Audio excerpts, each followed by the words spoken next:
Hi. Pick up for Mark? Trains, now on Uber. No booking fee on every ticket.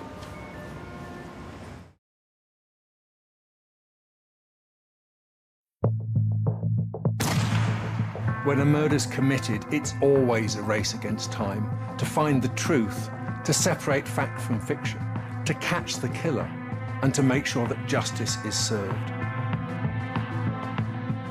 But what happens when the truth vanishes with the victim? I'm Dr. Richard Shepherd, and I've spent my entire career as a forensic pathologist, performing nearly 23,000 autopsies.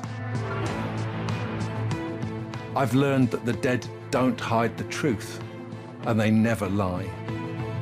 Through me, you'll be hearing directly from the victim. With the aid of a state-of-the-art laboratory using groundbreaking technology, I'll be investigating a series of intriguing crimes, where, from the victims' bodies, I'll reveal to you the truth behind these murders.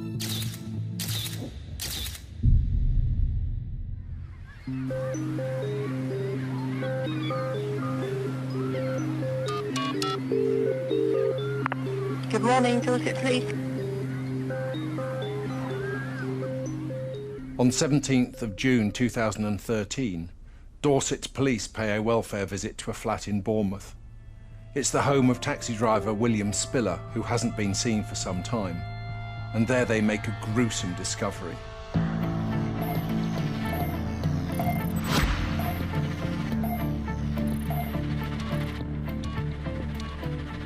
Dorset Police receive a phone call from a woman who says she's concerned. She's had no contact with her boyfriend for some weeks now. The problem the police have in relation to a phone call like that is that they're both adults, they're both grown-ups. These are not uncommon things to happen. If as an adult you don't want to contact somebody or call them, then you're perfectly entitled to do that. It's a very difficult situation for the police to deal with. William's girlfriend hadn't heard from him for quite a while, and obviously she was worried. Something didn't seem right, and the neighbours also alerted them.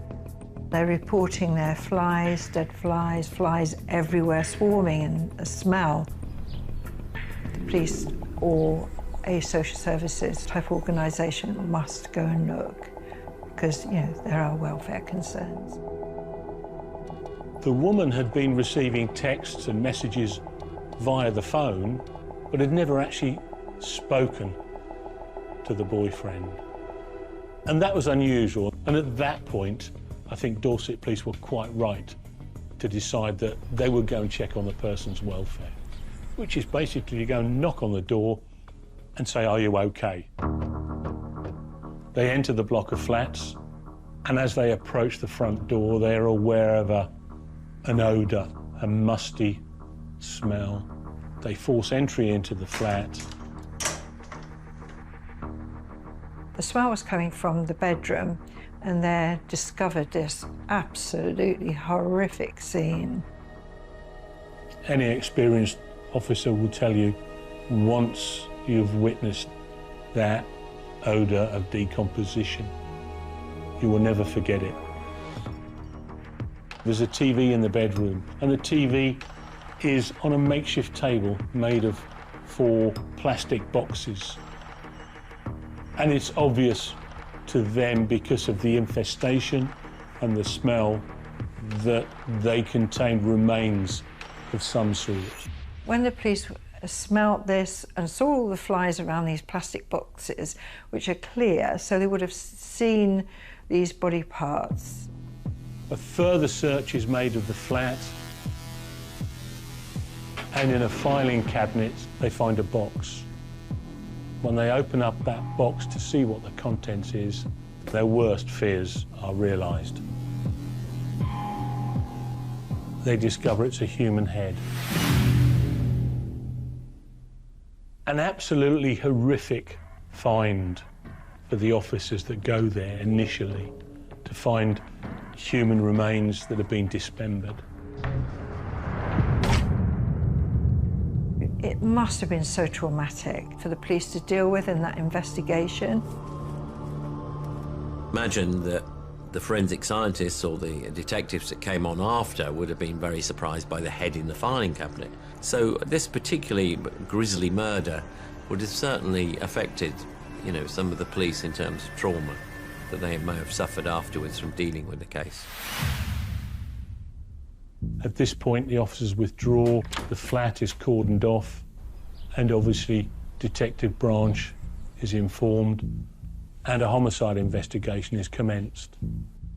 It was immediately clear from the way the body parts had been stored that this was not typical of a murder scene. It would be unusual for the police to find something so ordered and something so obvious. I mean, usually if someone is dismembering a body, it's to conceal it, not to use it as a table for the TV. So the police would have been very confused about why has this person gone to so much time to put a body in boxes and then just to leave it there for it to be discovered. So in this case, this isn't about concealment, this is about order. The evidential trail starts right away. This is actually a very complex crime scene, even down to some of the things that perhaps might not be obvious. Do all the body parts belong to the same body is the first thing, or are we looking for other victims?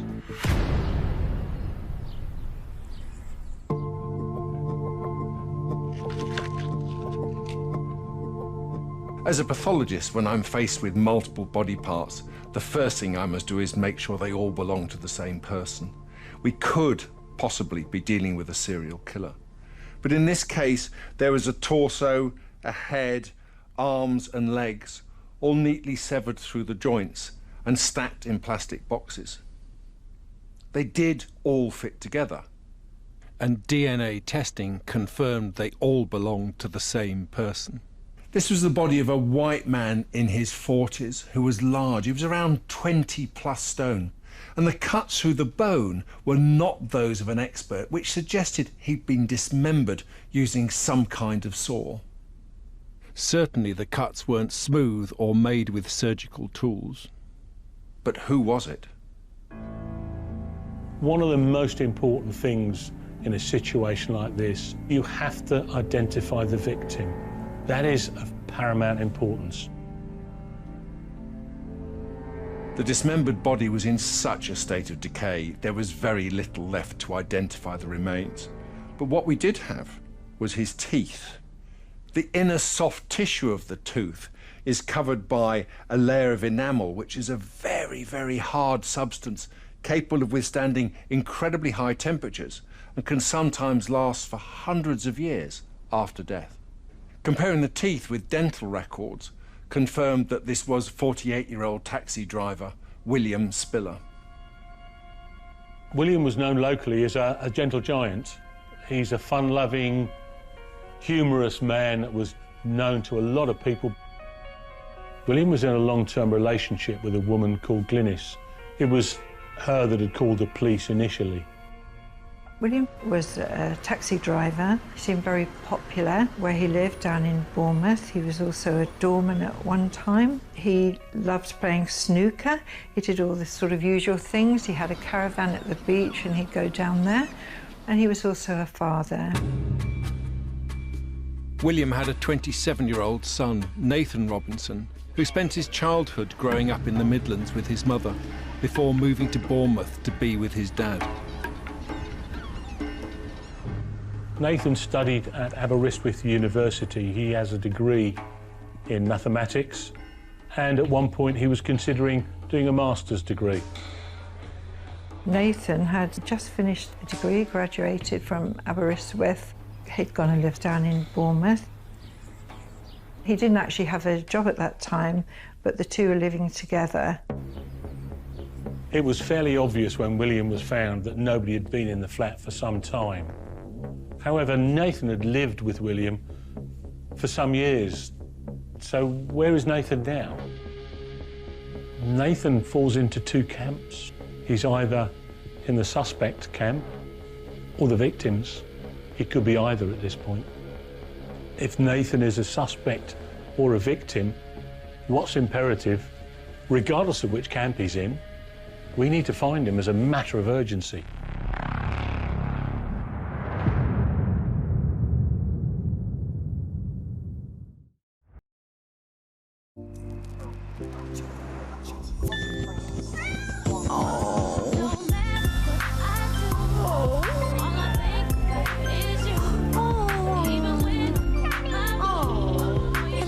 Live your best phone life on the UK's fastest 5G network, 3.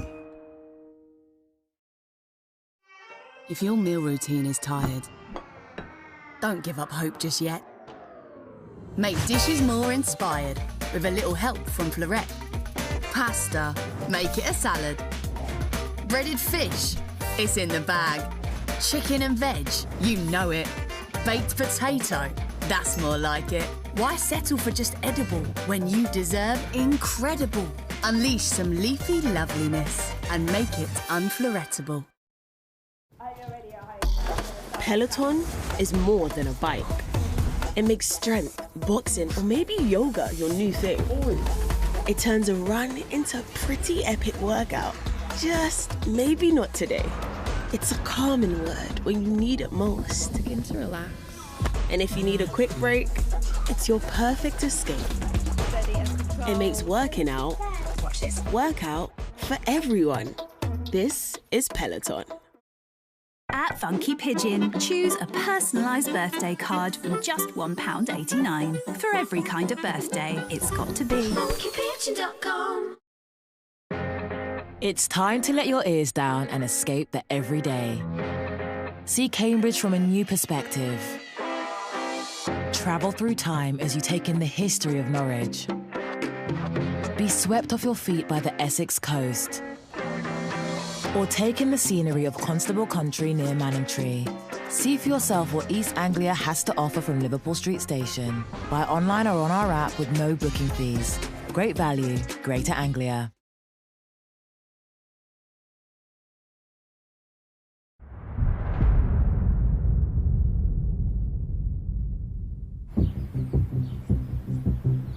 In a quiet cul-de-sac in Bournemouth, police have launched a murder investigation after finding the dismembered body of taxi driver William Spiller neatly packed in storage boxes.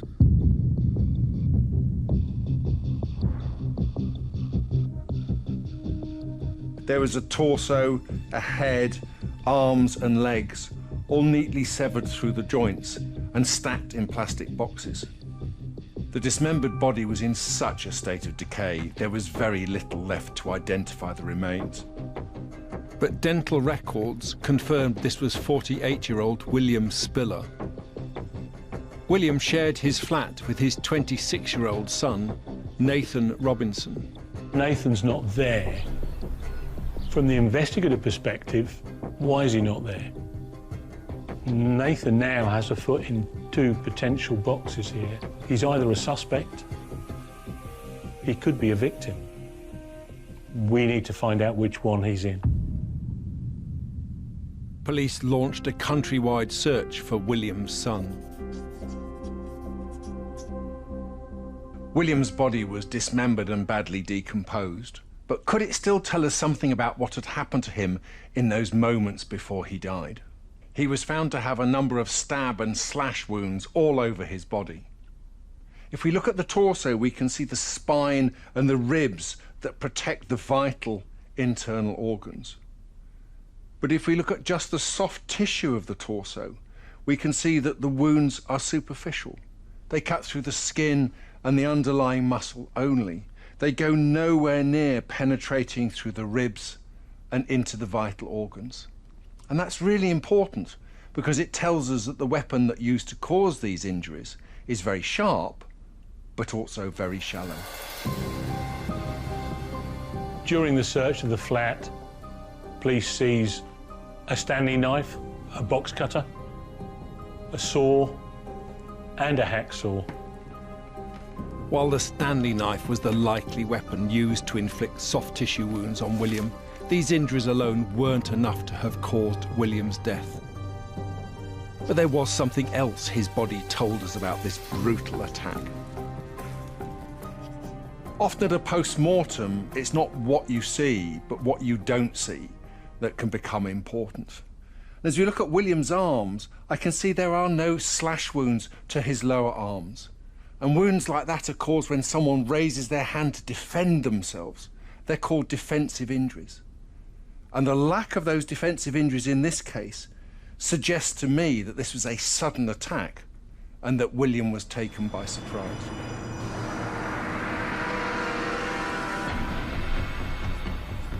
So there's no defensive wounds on the body, and you're talking about a man as big as William, who is 20 stone and 6'4". So what you're looking at here is a surprise attack or an attack by somebody actually trusted.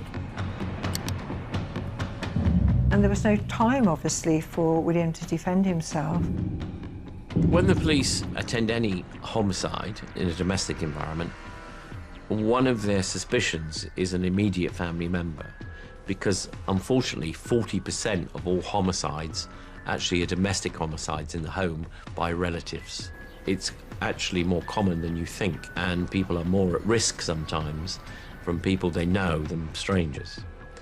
And so therefore, the police would first investigate the immediate family members for a motive, for potential harm to each other, and they would suspect a domestic argument that had gone too far, etc. However, they would have been shocked by the fact that this body had been dismembered and ordered into boxes and left there in the apartment in such an ordered way, because that sort of approach to a body is very unusual in a family murder or domestic murder.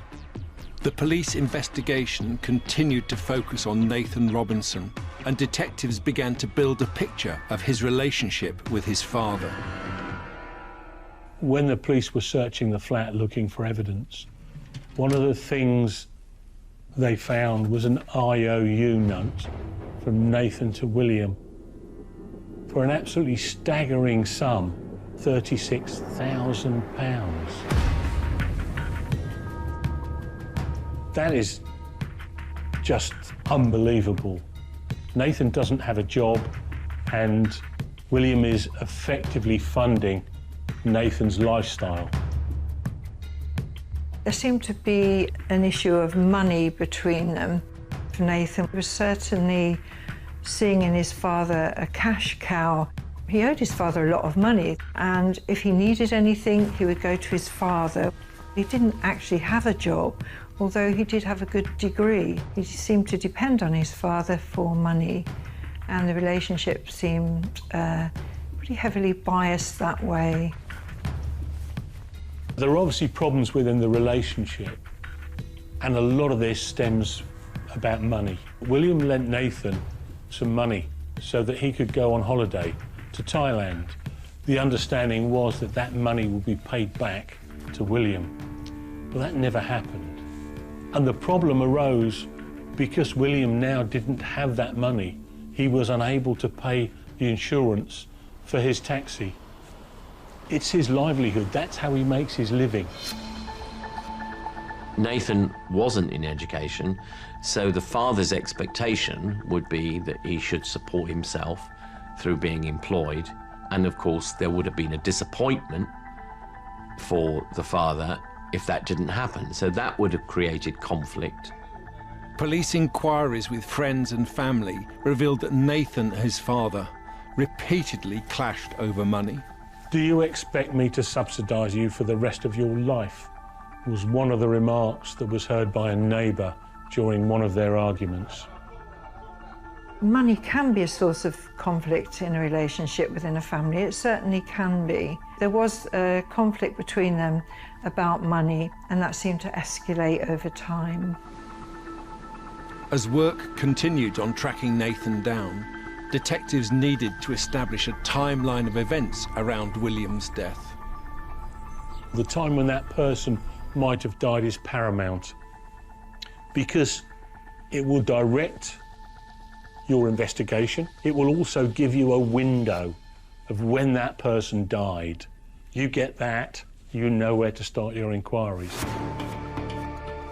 Pinpointing an exact time of death was difficult, but the hatched flies and state of decay suggested William's body had been in the flat for around 4 weeks.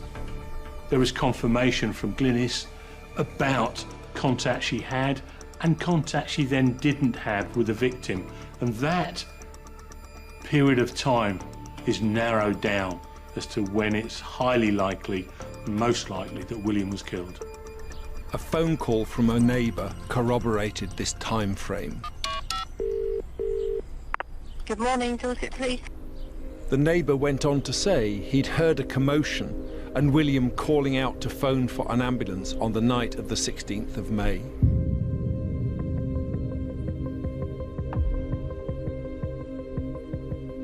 With a rough time of death, the investigation could pick up speed and hone in on a potential suspect. Part of the investigative process, the victim is going to be lifestyled. Where do they work? What hours do they work? Who are their friends? Where do they frequent? Where might they be expected to be at any particular time? Because that's where the paths of our victim and our suspect or suspects may well have crossed. There's a huge amount of work to do. We all leave a pattern wherever we go, going into places, in buying things. You're using cards, credit cards, debit cards, even cash. One of the main investigative strands these days, closed-circuit TV. Hundreds of hours of CCTV is seized and looked at. On that CCTV, we see Nathan. Nathan is at the railway station. Nathan is seen buying a ticket to travel to Scotland.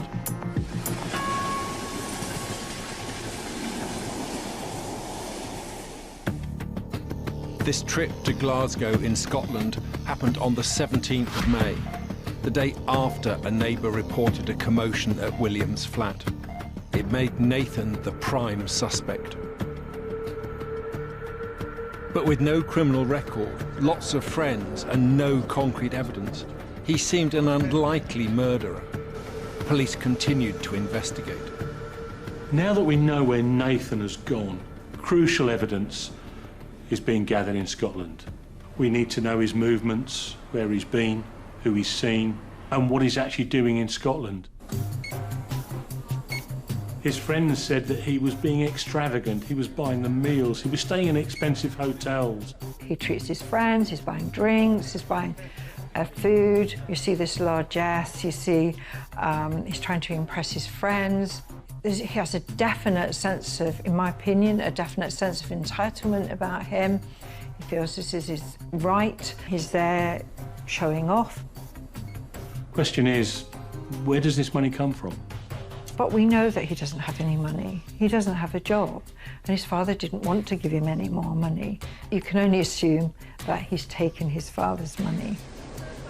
After leaving Scotland, Nathan's spending spree continues. He goes to see his mother. He takes her on an expensive spa weekend in a hotel.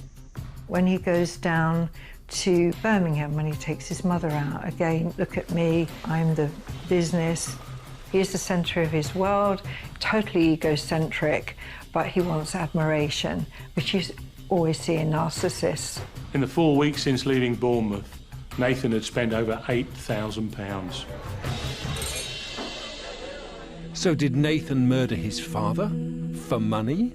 He used his father's money to an extreme, spending a lot of money in a weekend. That may tell me that he was half expecting to be caught, and he was having a big splash before he got caught. Police eventually tracked Nathan down, and they arrested him on suspicion of being involved in the murder of William. His remark when he's arrested is this a joke?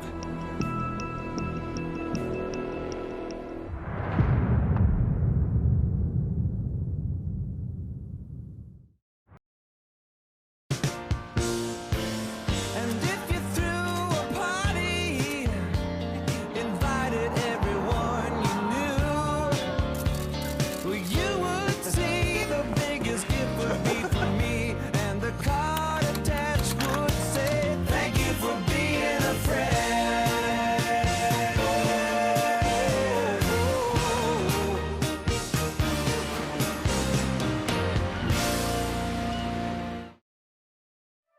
We're leaving now! Be good! We will! We've got Wi-Fi! I'm Agnes, and this is the Box of Shame podcast. Where's the ladle? Oh, seriously? It's been 15 seconds! Let them have their fun. Enjoy a full house fully connected. Get Sky Broadband with speed and Wi-Fi guaranteed or money back.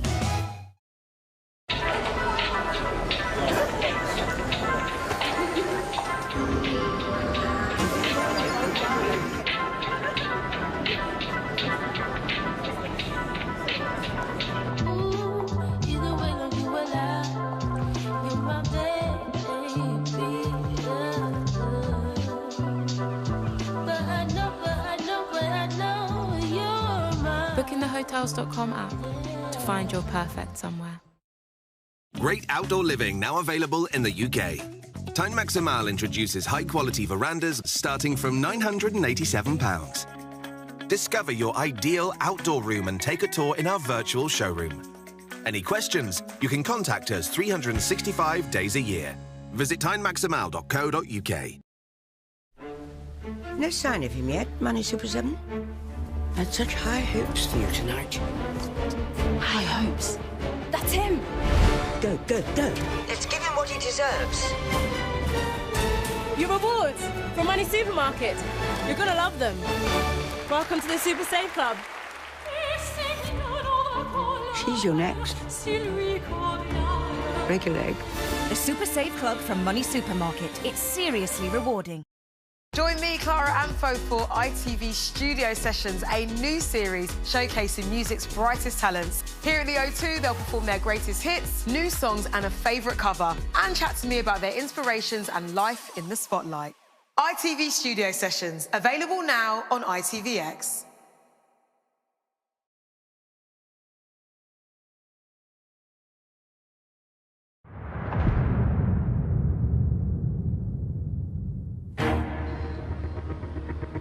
After William Spiller's body was discovered, carefully dismembered and neatly packed in storage boxes, police arrested their prime suspect, his 26-year-old son, Nathan Robinson.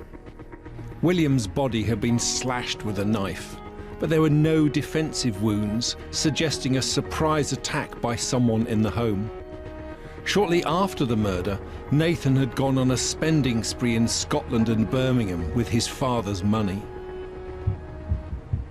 Well, it seemed that after he'd cleaned up and he'd ordered the flat in the way that he did, that he couldn't remain there. He needed to leave the flat and go away to Scotland, to Glasgow, to see friends. And so obviously the environment of his father being there was impacting on him, that he couldn't stay there the weekend. Police eventually tracked Nathan down and they arrested him on suspicion of being involved in the murder of William. His remark when he's arrested is this a joke? It's a strange response for somebody that's been arrested for such a serious offence. I've experienced silence, I've experienced anger, I've experienced confusion, but that response is strange. I think it's the response of somebody in denial, and certainly is going to be denying any involvement, and what they now want to know is how much do the police know?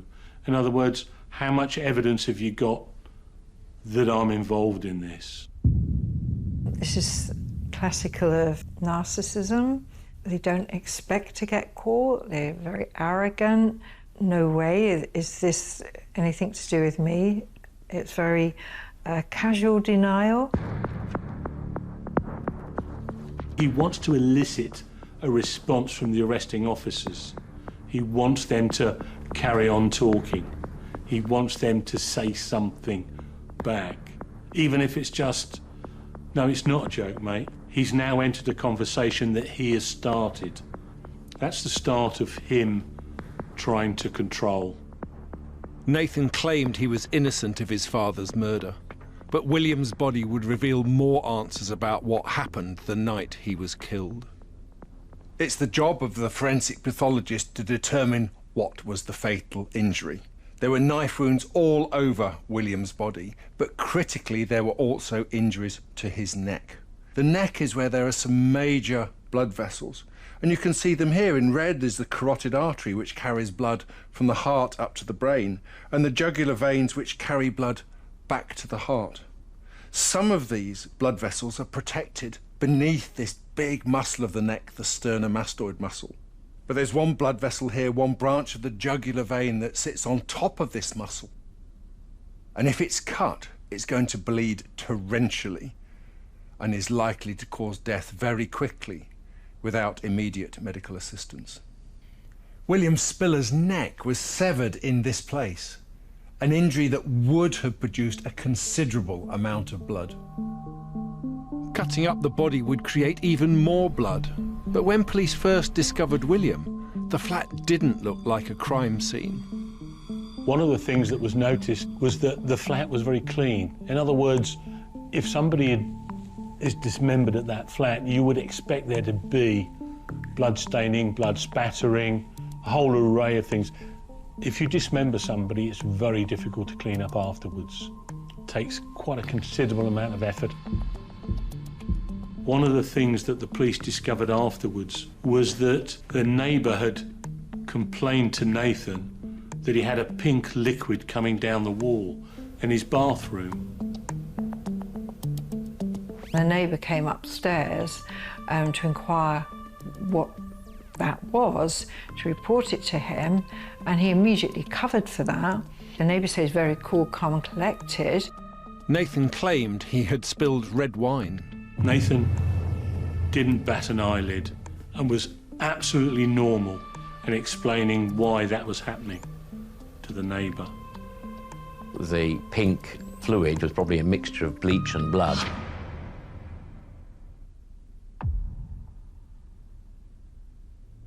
Armed with this information, detectives homed in on the CCTV that captured Nathan's movements around the time of the murder.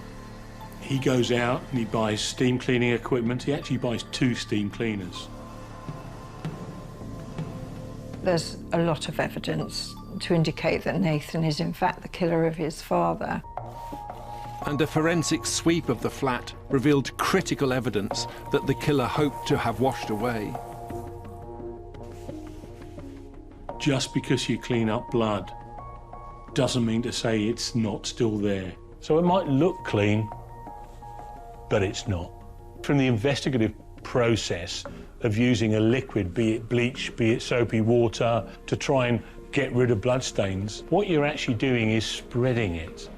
That stain that was 6 inches around, when you dilute it, now becomes 12 inches, 14 inches, 24 inches. And what you're actually doing is moving the blood into the cracks and the crevices where you may not be able to see it, but forensically, we can find it.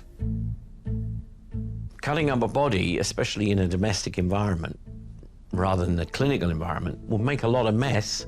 To systematically go through and clean that up, it shows a level of not thinking about what has happened and just getting on with the job and thinking about it as a task, cleaning task, rather than what it represents.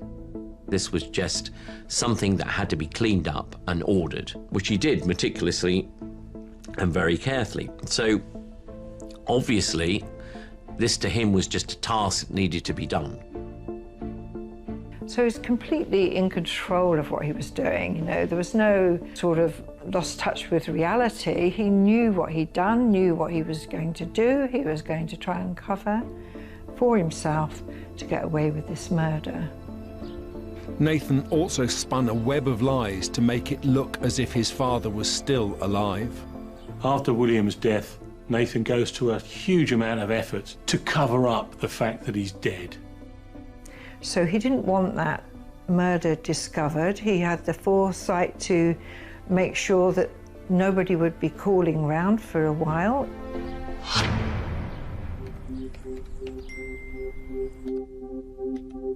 He pays the rent for the flat a month in advance, so nobody's going to come knocking on the door. He actually used his father's phone to communicate with William's girlfriend Glynis to convince her that he's still alive. She'd had some text messages, and those that she'd had, she didn't actually think sounded quite right, because she knew that William would be in touch with her. He sends messages saying that William's gone to the Midlands because one of his friends is dying and he wants to be with him. You know, a terribly cruel thing to do. And when Glynis first tried to report William missing to the police, Nathan called them with his own version of events. Good morning, Dorset Police Inquiry. Who's calling? Nathan Spiller. And how can we help? I just had a missed call off you, and my friend phoned me up saying that my dad's gone missing or something. Or someone's reported him missing. Sam, what's his name? William Spiller. So where is he then? He took with his friends. His friends got cancer, so he's been stopping with him. He's actually explaining away why his father is not being seen. And all the time he knows exactly where his father is. Just a cold, callous, calculating thing to do. I think that Nathan is looking for excuses. He knows the evidence that's against him. It's overwhelming. And he is trying every single avenue to get out of it. But he'd reached the end of the road. On the 18th of June 2013, Nathan Robinson was arrested and later charged with the murder of his father William, the unlawful disposal of human remains, and theft. What we understand by patricide, when a son or daughter kills a parent, is that the relationship between the son and the father is detached and possible hatred between each other. There must have been a level of conflict in the past, and indeed what we find in this case, that it was so extreme that he committed murder, patricide. There is a link and a bond that we all have with our family, which is close, and the breaking of that bond almost feels like sacrilege. Nathan was a very cold, calculated killer, and he certainly never expected to get caught. The evidence that's against him, to be quite frank, it's overwhelming. The police were confident they had their man, but in court, Nathan Robinson denied murder on the grounds of diminished responsibility. And what that means is that he is saying to the court and wants to prove to the court he actually didn't know what he was doing at the time, because he had no mental faculties that enabled him to know what he was doing at all. But was there a reason why he did it? During the court case, Nathan makes an absolutely explosive claim. He'd forgotten about it, and suddenly it came back to him.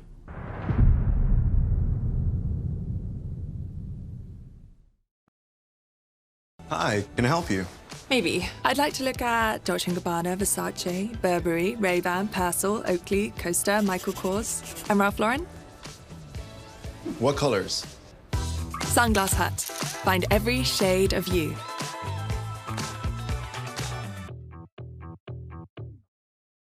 Want more shows? More films? More time for just one more episode? Then say hello to ITVX Premium. Fit more of your favourites in with ad-free streaming. You've got a great setup here. Plus, get hundreds more shows and films from Studio Canal Presents. Very impressive. It's a start. That's more time to stream more of what you love. Start your free 7-day trial today and go premium with ITVX. Era brought her water intake to new levels just by flavoring ordinary water from thin air. It's that healthy, untouched water with the satisfaction of taste through scent. The only thing standing in the way of that important meeting? This. Air Up. Excite the ordinary.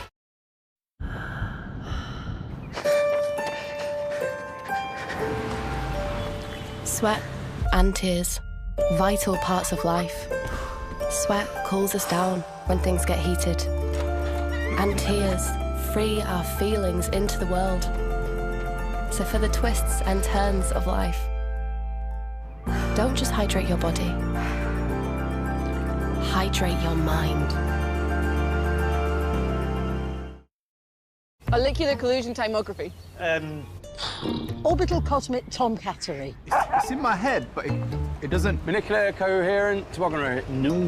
What is it anyway? Optical coherence tomography, or OCT, an advanced eye health scan that can help spot sight conditions early. At Specsavers, we think it's so important, we're providing it nationwide. Ocular coherence tomography. Not everyone can say it, but everyone can have it. Book an eye test with OCT at Specsavers.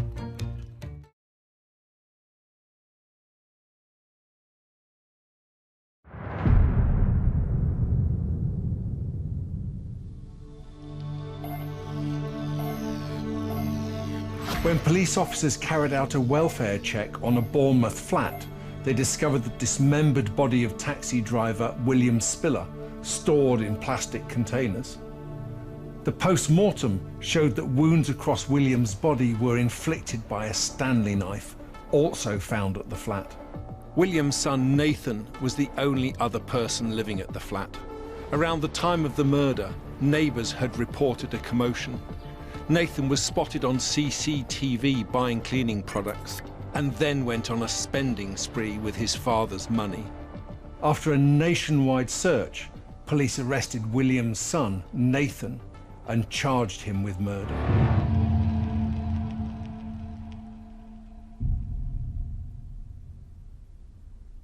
He eventually goes to court and he pleads not guilty. As part of that not guilty plea, he is offering up a defence that is known as diminished responsibility. If you're found guilty with diminished responsibility, you cannot be given a whole life sentence. You will be sentenced to a much lesser term of imprisonment. There's an element of sadism almost in this, because he's making William's girlfriend and the family of his father go through the horrific details of the crime. If he'd have pleaded guilty, none of that would have happened, but now he's got the best of both worlds. He's trying for that. He's trying to get a reduced sentence, and he's enjoying the details of his crime coming out. And it's a kind of celebrity notoriety that you get from that as well. So I think that would have appealed to him, because I do think he wants attention. As part of Nathan's diminished responsibility plea, Nathan accepts that he killed his father. He accepts that he watched him die and that he didn't call an ambulance that could have potentially saved his life. He then says he has no memory whatsoever of those events.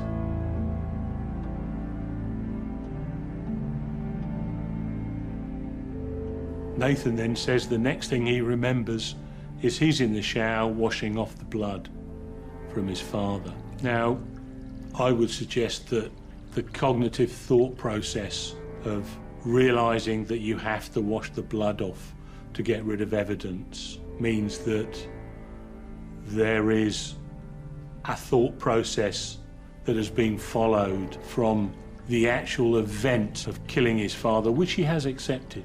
And it's selective. He's been selective in what not to remember.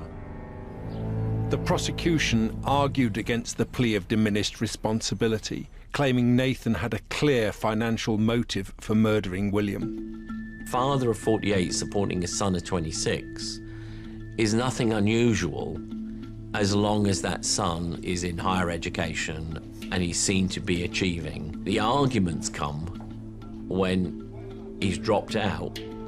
Nathan owed his father £36,000. What are you going to do? When are you going to get a job? That's when the arguments come.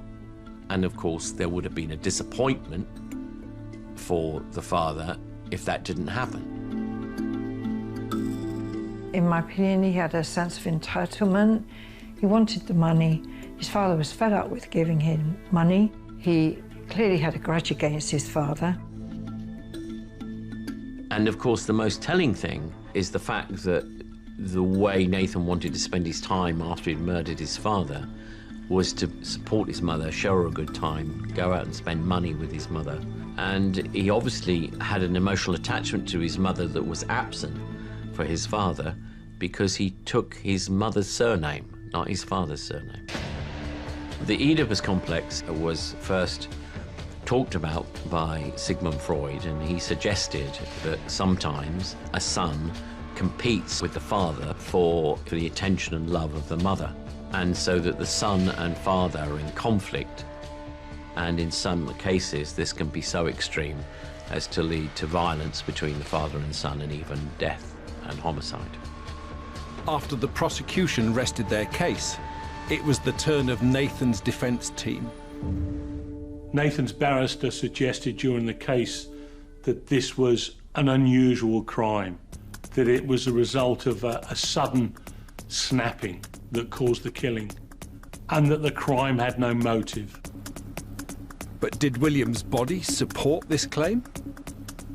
The multiple injuries on William's body would tend to indicate a sudden explosion of violence. But the fact that Nathan watched him bleed to death and then dismembered his body would suggest something far more calculated. We know that Nathan had used a Stanley knife to inflict the injuries, but the police also found a couple of saws that he'd used to dismember the body. William Spiller was a big man. He was 6 feet 5 inches, that's nearly 2 meters tall, weighing 160 kilograms, that's about 25 stone. Dismembering him would not have been easy. Joints are particularly complex, with interlocking pieces of bone held together with tight ligaments. Take the shoulder joint, for example. Here, the head of the humerus, the clavicle, and part of the shoulder blade all are fixed together by tight, fibrous bands. And then we can see how they're surrounded by muscle and other ligaments, keeping it together. Dismembering a body is never easy. It must have taken him hours and hours. William's dismembered body revealed that this was not a moment of madness. Quite the opposite. This was a considered and determined action. There's no doubt that the son was emotionally detached from his father. This particular individual would have been particularly callous and not have much empathy for the victim, and to have systematically tidied up and then stacked them in boxes after dismembering the body shows a level of detachment from reality and what has gone on in the room. It's so bizarre that he went to all that trouble to dissect the body, to put it in all these plastic boxes, which to me seems like utter contempt for his father. And then to build them up and to put the TV on and to use that as a stand, I mean, that really is a horror movie. When the police eventually arrived, they found that his father's head was actually in the filing cabinet. No matter how emotionally detached you are from your father, you know what your father looks like. So the head represented a challenge to the way he was trying to blank the whole thing out of his memory.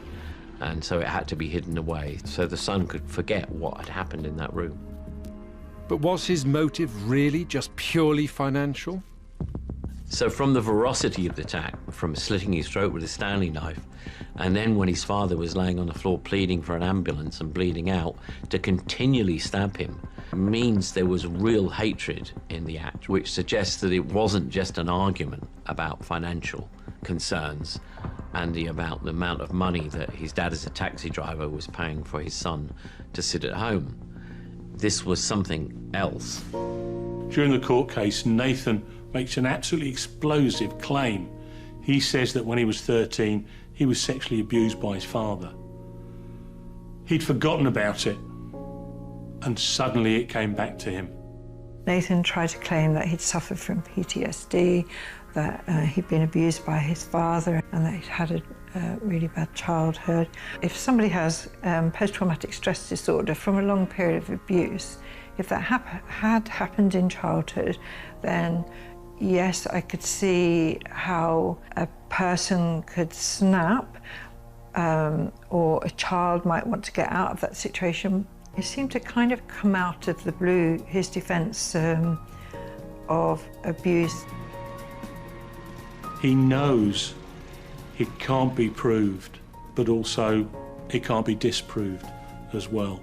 Nathan says, well, I was sexually and physically abused as a child. That may well have happened. We do know that children who have been sexually abused under the age of 10 are much more likely to commit homicide than children who have not had that experience. But with no evidence, the court finds it difficult because he could be making it up as a way of defending himself. William is described as a caring, loving father. His father always kept him. He didn't have to have him at the flat. Nathan didn't have to go and live there. He could have gone and lived somewhere else, you know, after his degree course finished. It just doesn't wash. There's nothing there actually in his past, or they had nothing there that could back up that claim. Nathan is easily able to manipulate William, to wrap him round his little finger, to get him to do what he wants. We can speculate as to why William is happy to do that. It could be guilt, it could be a whole host of reasons. It's up to the jury to decide whether or not they believe him. We'll never know exactly what happened between William and Nathan and why their relationship broke down with such devastating consequences. After a 3-week trial, the jury took just 2 hours to return their verdict. Nathan was found guilty and sentenced to life imprisonment. The judge remarked during his sentencing that this was a callous, cold-blooded, premeditated murder of William, the motive being financial. He believed the money was his, he had this sense of entitlement, it was there, and he would do what it took to get this money and then to cover his tracks. I think the only way you can look at Nathan when you know all the circumstances and all the facts of this case is he was a cold, calculating person.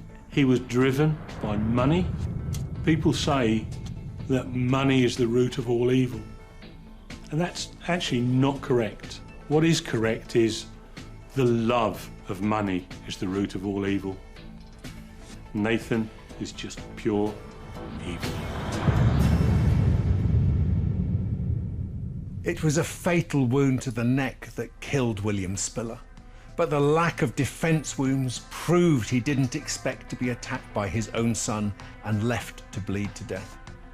Nathan tried to cover his tracks, throw the police off the scent and claim childhood abuse had triggered the assault. But the clinical dismembering of William's body proved this was no sudden snap of anger. It was considered and calculated. And for that reason, his body revealed the cold, hard truth about his murder, and a dangerous killer was brought to justice.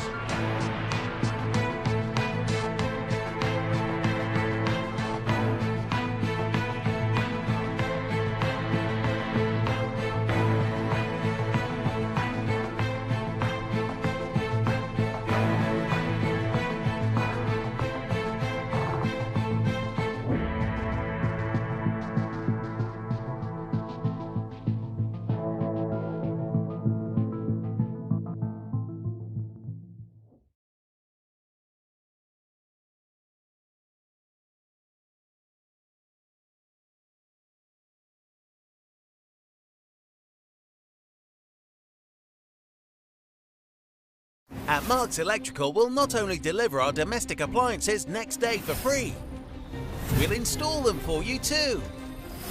Our in-house team are trained in gas and electric appliance installation. Right now, get free installation on any Bosch freestanding laundry appliance and a 12-month supply of Ariel or Fairy detergent when you buy selected Bosch washing machines. No wonder we've been given a 5-star rating on Trustpilot.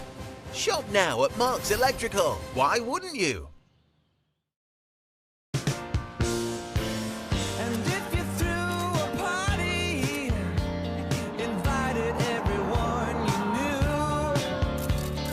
You would see the biggest gift would be